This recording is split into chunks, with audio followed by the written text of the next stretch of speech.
This is going to be a very tough episode because neither one of us is competitive. Not at all. Let's see. We have a national championship tap dancer. We have someone that devoted 30 years of his life to soccer at sometimes a national level. No, not competitive. 2 business owners. Right. We're just here for the ride. Yeah. Yeah. No, there's all zen all the time. Right. Yeah. Whether to be competitive or whether to build collaboration in your business or how to turn those dials to figure out what that proper mixture is. That is what we're talking about this week, correct? Yes, I hope so. See, I put another C word in there for you. Thank you. Yeah, Correct. I figured you'd want that. Stay tuned. She's the CEO. He's the marketing and operations guy. If it's broken, you need The business fix. Chrissy, clarity, all the things. Competitive culture. It's going to be fun. Like we can have a competition about how many things in alliteration can we do. I bet I would win. Just saying. Oh, I know you would win. That's like it's like you challenging me to a tap dance competition. Let's do it. Yeah. I can do the William Tell overture with my feet. The first I can do all of that. That is a hell of a way to start the episode. I can do the William Tell overture. All the way to I can. That's an interesting little known fact about Chrissy. That's my Piffidemus. Personally identify a fact that I don't mind sharing. Piffidemus.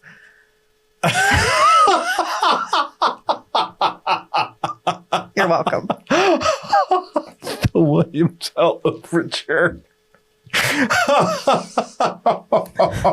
What's sad is we're going to finish recording this episode and you're going to be like, show me. And I'm going to have to. And that's fine. I can't. No. I'm not. No, I think you know me well enough, Chrissy. I am not going to say, show me today. It's going to be when we're on a stage somewhere. Correct. That is a card. Wonderful. I am smart enough to know that I need to hold on to that card until it's the right time to play it. Oh, I can't wait. It's going to be a fun time. Yeah, don't play those cards too early. Those are the things that, we will be somewhere. I guarantee, speaking at some wonderful engagement. Did you know Chrissy can do Chrissy, go ahead and show them. Because when I say it that way, it's tough for you to deny that. Yeah, it is. I'll be like, okay. Yeah. Everyone's going to be looking like this is part of the show. Game on. Yeah. And I'm just going to hope it's going to be when you are wearing the most awkward shoes possible. Probably. Note to self, always wear clicky shoes. Okay. Correct. And the reason why I'm going to do that is because I'm competitive. Yes. Not in the slightest. I feel like this has already come off the rails in the best way. For me, I talk all the time. Success is a shared thing. You talk clarity is kindness. We both kind of allude to those things. Like the thing that I always worry about in a business is when you say success is a shared thing, have you completely neutered competition in the business? And making sure that it's not like, I hate it when I see in businesses, and I know we've both seen this. Think of it as a bicycle race, and everyone's on their bicycles and they're all pedaling to the same point. And it seems like when things get too competitive, you've got the one person that is going to stick a stick through the spokes of everyone else's bike. They're not doing it. I mean, that's how they want to win. Yeah. That's their competitive advantage. Yeah, they have to win. They're going to take other people down. They aren't going to bring other people up because they worry that they're not going to win. So that is the thing that I always worry about when I'm building like competition. So I know you've got some alpha personalities that you've worked with that you've managed, which is always I mean, look, we're competitive. Yeah. It's just part of the nature. It's why we want to get ahead. It is. How do you prevent that high competition environment from turning into a complete lack of psychological safety where people you see people in their cars. Yeah. Well, let's make an example. If you have someone at work that rides a motorcycle, they don't take their helmet off when they walk in the building. Yeah. You're just afraid. Correct. How do you prevent that from happening? Yeah. So I think leaders often will confuse intensity with insecurity. Yes. So you can absolutely have a high performing competitive team with alpha personalities, but if it's not structured correctly, and if you are not maintaining a good environment, it can flip from performance to protection really fast. Yep. So you've got to be careful. So I think about it through what I would call the 3 C's of competitive culture. Because again, if we're going to have things, they need alliteration. And we have a C theme. We've had that theme for the last couple of episodes. So 3 C's of competitive culture: competition, collaboration, and confidence. So competition isn't the problem. Misaligned competition is the problem. So yes, I love. Does that make sense? Yes, 100%. It's just misaligned. So when the game becomes more important than the mission, people stop optimizing for the business and they start optimizing for themselves. And that's a gamification trap. Yes. So where the scoreboard matters more than the outcome. That's not what we want to do within our organizations. We want to make sure that the outcome, and we're living within the values of the organization as we're coming up with those outcomes. So that's competition.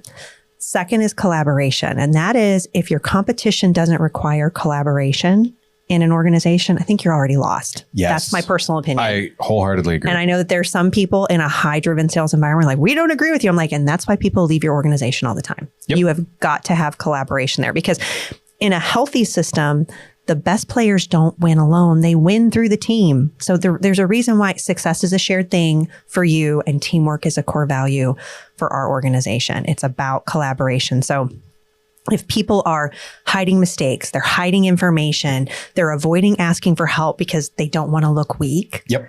You don't have competition. You don't have collaboration. You just have flat out fear. You have the people wearing the helmet. People wearing the helmets. They're walking in, or they're not even getting out of their car. They're texting of like, hey, I'm going to work remotely. And you're like, you're in the parking lot. Like, I'm working remotely. It happens. There's airbags in here. I feel safe. I feel safer. And then that other C is confidence. And this is really where psychological safety comes in. And we have to remember that psychological safety is not about being soft. It's about being secure enough to say a few things. I missed that. I need help. There's a better way. So when people feel safe to tell the truth, they have the confidence to be able to speak up and say those things. They get better faster. And if your team is afraid to look weak, they were going to make your business weak. Yes, 100%. So, I mean, if it's okay for people to not have the answer. It's okay to not have to not be able to solve it immediately. It's okay to ask for help. And if you have a whole bunch of alphas and nobody wants to ask for help, heaven help you. Good luck with your SOPs. Exactly. I may have seen that go south once or twice. I got this. Yes. It's not good.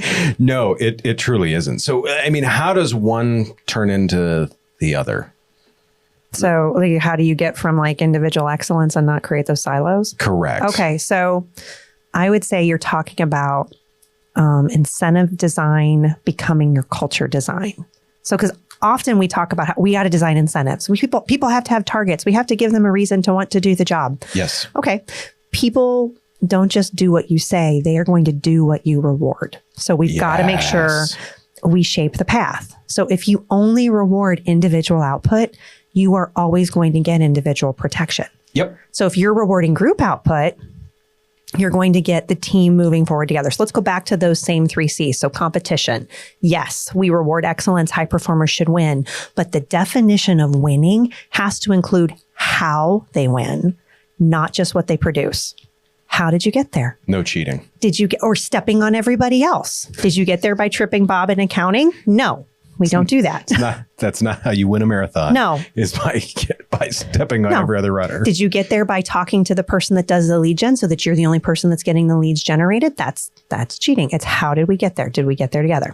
So then there's collaboration, and you have to build collaboration into the scoreboard, into the dashboard. So if someone hits their numbers but creates friction for the rest of the team, that's not a win. That's a problem. So the other one is like, I closed the sale. Well, you closed the sale, but this was not a really good qualified lead. They didn't have good expectations. And we only kept the customer for 2 months when normally we keep them for 24. That's not a win. So if you hit your numbers, but you're creating friction for the handoff, that's a problem.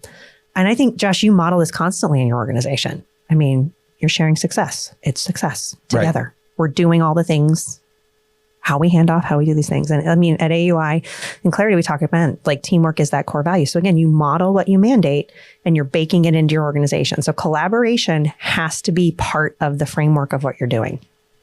And then let's go back to that last C, which is confidence.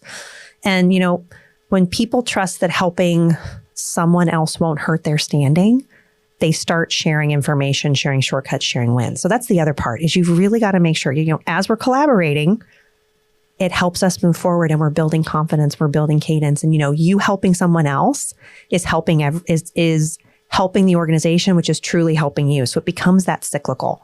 And when you do that, the organization gets faster. So if your managers are hoarding resources, that's not a personality issue, it's an incentive issue. What are you doing to create an environment where they feel like they have to hold on to their fiefdom?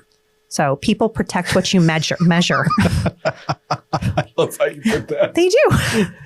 Whether it's a silo or a fiefdom, they're people are protective. Like you get resource aggressive. I mean, we talk about it with animals. Like, are they resource aggressive? No, they've got to know that, you know, it's shared resources. There are more things coming around. You get more time, more attention, more work together. Yep. Yeah. Yep.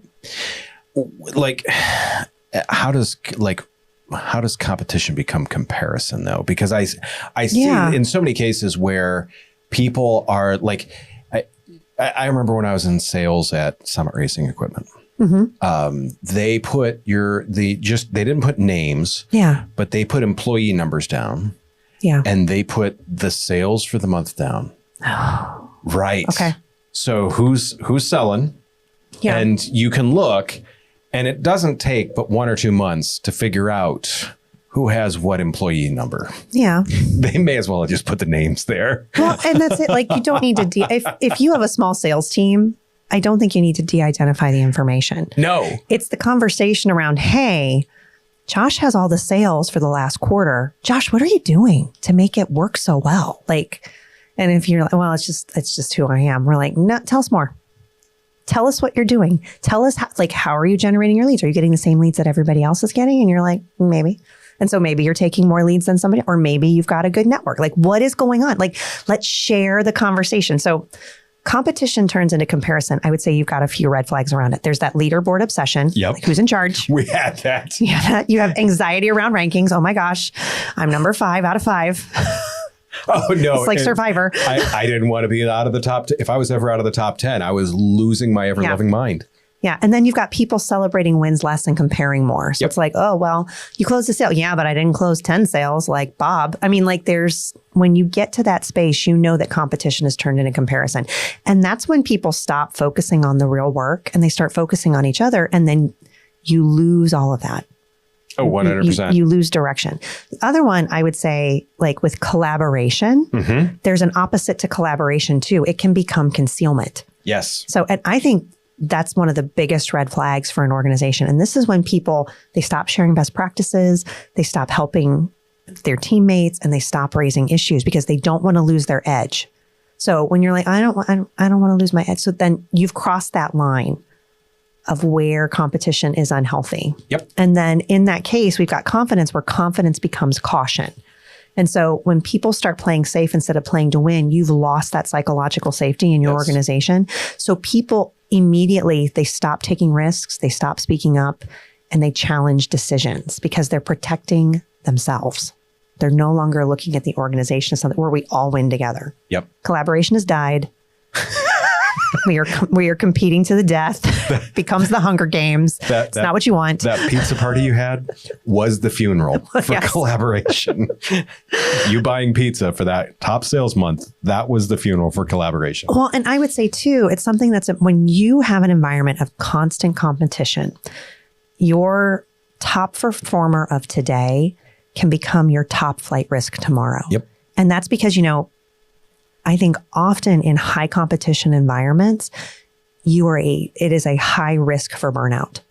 And so if you've got constant competition at 110% capacity, it doesn't create champions. It really creates that burnout. And then people are just, let's move out. So what is healthy competition in my mind? Would you like to know those? Of course. So, I mean, healthy competition should sharpen your team. It shouldn't split the team. Yep. Right. So comparison instead of competition, concealment instead of collaboration. No. Caution instead of confidence. Those are the things that you don't want. You want competition, collaboration, and confidence. So if you don't have a high performance culture, you have a culture that's slowly turning on itself. So you need to ask yourself, are we comparing ourselves to everybody else when we're in the team meeting, in the sales team meeting? Yeah. If you're hearing the chatter about comparison, okay, that's like, okay, ding, ding, ding, you may have an issue. If you have people that are concealing their best practice, how did you do that? An ancient Chinese secret. No, that doesn't work that way. Like, tell me what how are you closing this? Like you've been working on this lead for almost 2 years and you got a $1 million revenue to this organization. How did you do it? Yeah. They're like, well, I took them like donuts one day and then I made sure that I invited them to this event. Give us the cadence, talk about it. And then I would say the last one is really important around the confidence of your team to be able to share, not just resources, but share ideas. Yeah. This is what is working, but hey, this is what isn't. 100%. Cause it's interesting. There's a couple of other marketing firms. I told you about the one earlier that we're talking to because we're like, hey, what's working? What's not?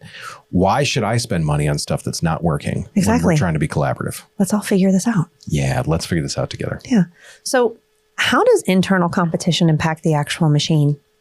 Oh, that's a great one. Yeah. Does it make the workflows faster or does it create friction and shadow workflows that kill ROI? I'm excited about shadow workflows. The shadow work. I mean, I alluded to some of that too with like the coach and correct thing. That's how they like people start to, the actual SOP is in a dusty old HR file. What we do on the floor is quite a bit different. To me, the number one thing that so many people look at is they offer an incentive. And they're like, here's the incentive to do better. And they don't realize that it 100% undermines their mission or their core values.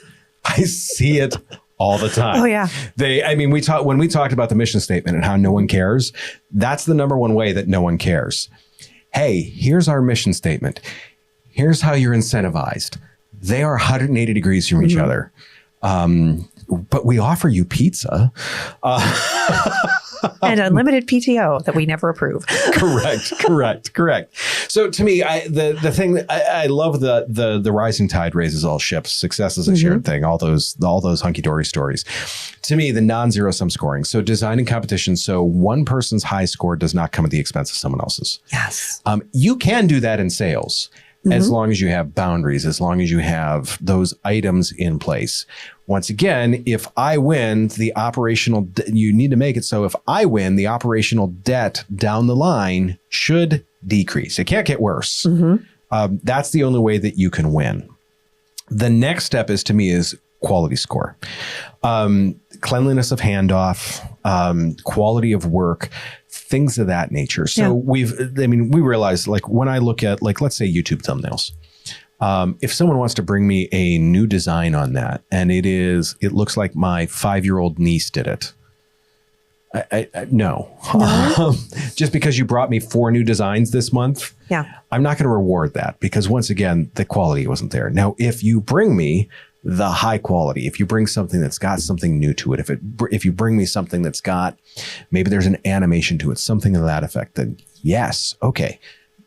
I want to reward that quality, but I want to reward that and making sure that it's not taking away from the output also. You got to make sure it's balanced. Yeah. I have a great example of this is when I was at Summit Racing Equipment. I was, as I said, one of the top salesmen consistently. Yeah.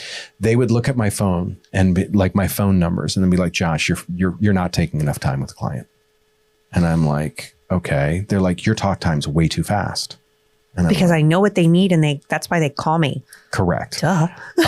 But they just said, because I was outside of the center of the bell curve, I was a problem. And I'm like, no. I've got stuff organized for this. I do. And they're like, you're not helping the customer. And I'm like, well, wait a minute here. I got the most letters of commendation sent to the president. Ask the customers. Sounds like they like me. Right. They did. Because they sent like the one month I got 5 people writing handwritten letters. This is 25 years ago. Handwritten letters to the president of the company saying, Josh gave me great service. but yet I wasn't doing it right. So once again, that was that competitive thing where they just weren't looking at it right. To me, the thing that I look at with from a SOP thing, looking at that in terms of, you can make it competitive in terms of who's working on things to refine them, who's making things to be better. Now, granted, this doesn't need to be a scoreboard like, hey, Bob, congratulations, you've changed 4 SOPs this month. That's not what we want to do either. What we want to do is we want to incentivize, and this is where some of the competition comes in. We want to incentivize the return on investment for it. How have you removed optional debt from someone else? Now hey, Bob, you did that 4 times last month. That's amazing. Yeah. That's a way, like Bob made everyone's job easier. Yes. I'm pretty good about rewarding that and making sure that that's the thing. The other piece to that is, if you have that high performer, I was in grade school. I was the kid that got my homework done before the teacher was done assigning it. Same. If you have that worker that does that and they help someone else, yes, you have to reward that just as much, if not more, than what you reward the competitive aspect of it. Because once again, that is showing that the collaboration has value. Yes. It's too easy to reward the competitive sides and not the collaborative sides. So you've got to make sure that it works to incentivize both of those.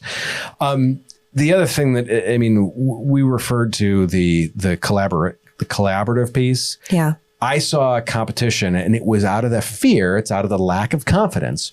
Also, when I was at a certain automotive retailer, it would be during the spring, the phones would be ringing off the hook. There'd be a 10-minute hold time. Yeah. Marketing's like, look at what we have done. Look at our brilliance. Sales is too stupid to be able to pick up the phone. Sales is at fault why our sales numbers aren't up. Then come fall, when everyone's shoving their car back in the garage and no one's buying parts for it. It's not all about seasons. The phones are dead, and sales is going, those idiots in marketing can't, how am I supposed to make a living off of this? That is where you have that competitive piece, and it's that protectionist piece. Yeah. They aren't willing to work together. To me, you have to be able to find that, hey, look, here's what we're seeing. Is there anything you guys can do with this? Yeah. There has to be that conversation to it. Otherwise, you end up with one hoarding all the information, like, we're going to make marketing look bad. Exactly. Or we're going to make sales look bad because we have to protect ourselves. Once again, this is the stick and the spokes. Yeah. I don't need to ride faster. I just need to make sure that their bicycle has a flat tire. Yeah. I have a question. Yeah. So I was having this debate with somebody, and I'd really like your take on it because you're the sales and marketing person. Should sales report to marketing, marketing report to sales, or should they always be adjacent? They should report to one person. Okay. The way that I look at that is they should report to operations. Nice. Because that is the one who has sales is going to do sales things. Salespeople are naturally competitive. They should be. Yeah. If you do not have a naturally competitive salesperson, you probably have the wrong salesperson. Yeah. Did you get that sale? No, but it's okay. They're really nice. Right. They're a really nice person. I met the other salesperson. They were great. They deserved it. Right. No, they did not. Kill. They had a better presentation than I did. So they just, no, that is not the salesperson you want. They need to answer to market, or they need to answer to operations. I like that. Because operations is the one that, is going to lead over marketing, saying, hey, sales is telling me we need to do this. And then once again, hey, sales, marketing is saying that they're trying this. Yeah. You need one. If you have that person at the head of that, they're hearing both sides of the story. Otherwise, you get one side of the story, and you get people just shouting their side of the story. Yeah. It turns into a political debate almost. You just have two people shouting at each other, not listening. I agree. It was a conversation about, I think our head marketer is going to report, or a fractional CMO is going to report to head of sales. I'm like, that doesn't sound like a good idea. No, that's a horrible sounds like a idea. Recipe for failure. They both need to report to the same person. And Agree. They need to talk to that person at the same time. They need to be in the room together when they're talking. Yes. I like that. Especially if there's once you have the trust built, fine. It's different. But initially, they need to be in the room talking. We were just talking about other stuff. Like, we're not going to say anything that I wouldn't say to the person. Yeah. Until you have that trust built between sales and marketing. Okay. You have to be that. Nice. To me, like the thing that I also see in marketing is, well, that was my idea when it goes well. Oh, of course. All that I can think of is The Office addressed this beautifully. You know what I'm talking about. The golden ticket episode. This goes like, oh my gosh, this is amazing. This is all mine. Oh my God, this is going to cost us a lot of money. I don't know who did it. I see that all the time. I see that all the time in companies. And it's like, look, I mean, assign stuff to people, but make sure that everyone is invested in its success. Or, I mean, you're going to end up with that competition. You're going to end up with, and I've seen it so many times, other marketers sticking sticks in the spokes. That's the analogy. I'm just going to, I'm stuck on like that. it. That's a good one. I mean, it's just what it is. You see people walking around, tripping each other, and you're like, what? Like, we're trying to go to the same place here. We're all carrying the same thing. The other thing that I try and look at is the shared success metric. Instead of looking at who did the most, move the competition to who removed the most bottlenecks for everyone else. I alluded to that earlier, but how can you make this the best for everyone? Best team player. Yep. Yeah. And once again, it can be removing bottlenecks for yourself. Awesome. That counts. That 100% counts because no one knows your job better than you do. But finding ways to do that. To me, there's this consistency thing that creating a contest around a system's health instead of a short term, like, who can sell the most this week. Yeah. That, like, those are the recipes for the toxic disasters. Yes, they are. When you've got that, because once again, you've got, like, in the prime example of this, Girl Scout cookies. Yes. I mean, totally agree. It truly, I mean, wonderful organization. Great. They are.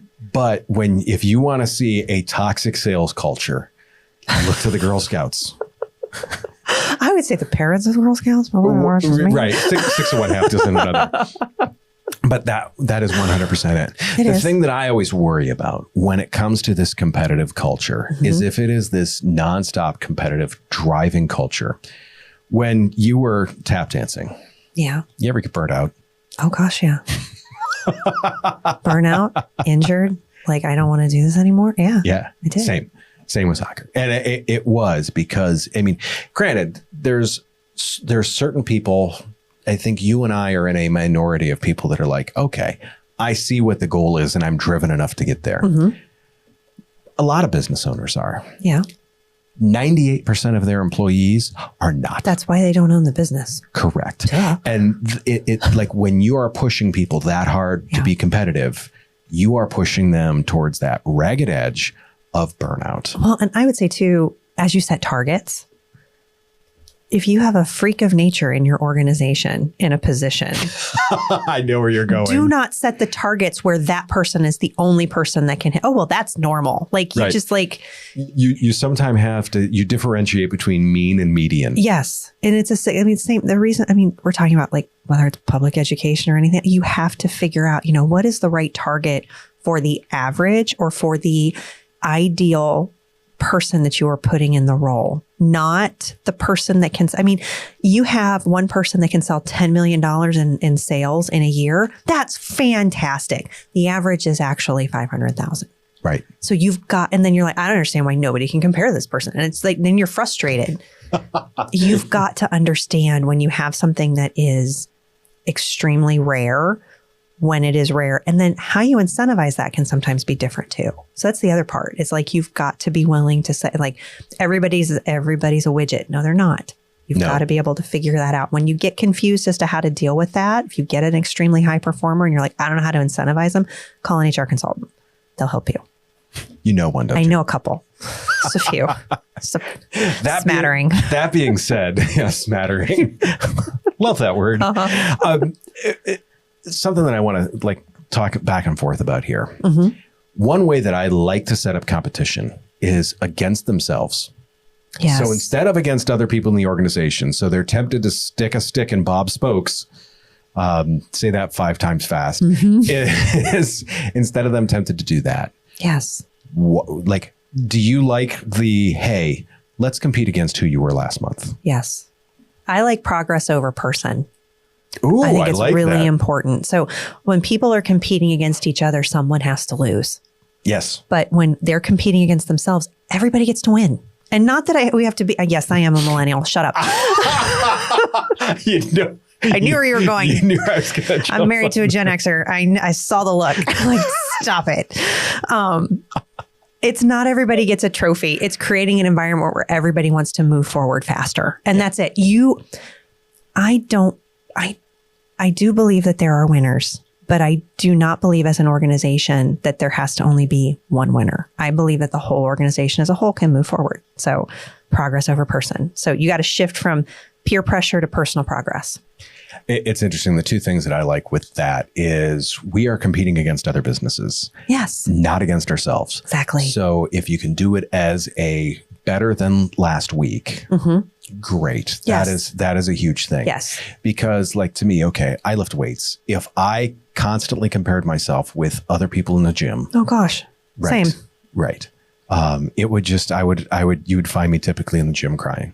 That's not the case. I have over time, and granted, I feel like I would make some other people cry too, which is like, that's the good feeling. Yes. But you don't want to have to manage all of that within your business. No. You just want people to feel better than they did last week. So that way your business is better than it was last week. Yes. I mean, you talk on your podcast, 1% better. 1% better. What's the one thing?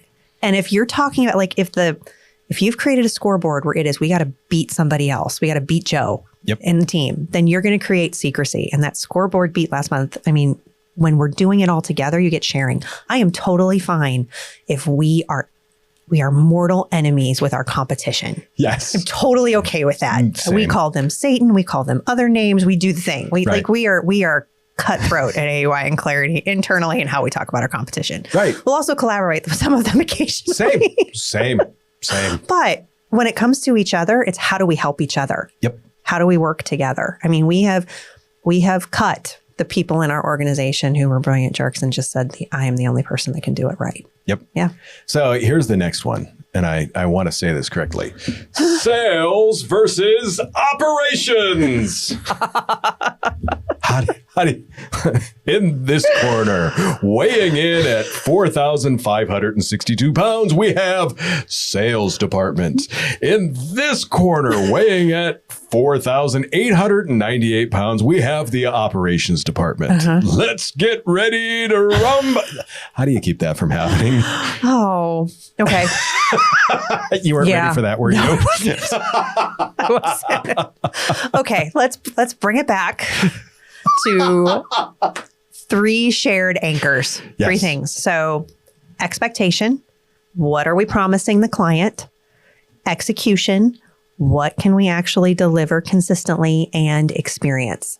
So what does success feel like for the customer? Because I know that, I mean, sales versus operations, it is the classic internal tug of war. Yep. But it's not really a people problem. It's a priority problem. So if you are answering expectation, execution, and experience, and you have those clearly defined, I think it takes away that internal tug of war between sales and operations. And if you have clearly defined SOPs, I'm going to steal what you do. That's clearly defined SOPs. 100%. You don't have this problem. 100% what I was going to say with that. It's, to me, if sales has things that is required of them in order to complete the sale, guess what? If you've done this right, operations doesn't have a whole heck of a lot to gripe about. And if operations does have something to gripe about, they can go back and say, you didn't do section 3, part A.1. Yes. It's defined. Well, and I would say too, as you define it, operations defines it for sales and sales does it. Operations doesn't get to play loosey with the football and say, well, you didn't do it right. If I am doing it exactly the way that you defined it, correct, you don't get to complain to me. If you want to modify it, let's have a conversation. Does it sound like I had this conversation a couple of weeks ago between sales and operations? I'm like, why are you mad at them? Because they handed this off. I'm like, they did it exactly the way that you asked them to. Right. Oh, It may be difficult. It may be uncomfortable. It may not look pretty, but they did exactly what you wanted. And they followed your defined process. If you don't like the process, it was yours. You need to change it because they're just asking, tell us how you want us to hand this customer off. It's not in the system. It is in the system. It's in that screen. Oh, they didn't do the email. Yeah, they did do the email. They didn't do. It's like you forgot what your own SOP was. I try not to do that. That's embarrassing when I do that. Oh, damn. Yeah, I forgot about that. Like, yeah, they did it exactly right. If you don't like it, let's talk about it and what needs to change. And this is a question that I've got a short, like a story to. Yeah, tell me. But no. So I want to hear your point first to it. Okay. The sales dashboard that I talked about, like at Summit, where there was just all the employee numbers and like yay, nay. Oh, I don't have a problem with sales dashboards. I have a problem with how we interpret them. Agreed. Data doesn't create the anxiety. It's interpretation. Interpretation creates anxiety. So I would say you've got like 3 P's of performance data. So purpose, perspective, psychological safety, because we've got to keep saying psychological safety. So purpose, why are we measuring this? Perspective, how should this be interpreted? And then psychological safety is it safe to not be at the top yet? Like, is it okay that we're still trying to figure some of these things out? As soon as I saw this question, I was like, I went to the Doorman fallacy. Oh, yeah. That Rory Sutherland talks about a lot, where he says all these fancy consulting firms come in and say, oh, look, your doorman's $65,000 a year. We get rid of them. We install an automatic door. And then suddenly you're like, oh, look, you're saved $65,000 after the door is paid for itself. And you don't realize that now you've got vagrants walking in. Your top customers are no longer being greeted at the door. All your packages are getting stolen. Right. Stuff is getting stolen. Like I said, there's homeless people living in the lobby. The problem is so many dashboards like that don't tell the whole story. Yeah. They tell a number. And the problem is people, once again, people saw my talk time and said, Josh, you're not helping the customers. And I'm like, no. Look at the full story here. Yeah. Like my surveys have all come back as the dude's awesome. Why are we talking about so that to me is the big piece with that. Yeah. You have to narrate the numbers. Yep. 100%. That being said, what's the secret weapon test? Secret weapon test? Oh, that is asking your top performer to teach their secret to the rest of the team. You ever done that? I have. And sometimes it has worked and other times they've been like, no, and those people don't work for me anymore. I love that because the willingness to do it is one thing. Yes. Not everyone was going to be able to execute on the sales stuff the way I was. Exactly. But I was willing to show them what I did. Well, and that's it. Like there's been times where people say, how do you do it? Well, this is just how I do it. And they go, okay, I can't be you, but it's how can you take some of the things? How can we work together? It's help me understand. And if they're not willing to help understand, I'm not asking them to teach it. I'm just asking them to explain it. 100%, and that truly is the way to get there. And that to me is kind of like if you have a culture that does that, you are rewarding that assistance. Yes. You have to find a way to do that. Yeah. To make it so it's beneficial for them to help others. Because you got to realize it's not kneecapping them. And I would say, we're naming that score. We're not just the scoreboard, right? We have to explain what winning actually means. Correct. We have to define our expectations. Correct. It's revenue for the company. That is the scoreboard. Yes. And should I make a football analogy for you? Please. Are you okay? And if you make it soccer, I'm going to be mad. It's not football. Football.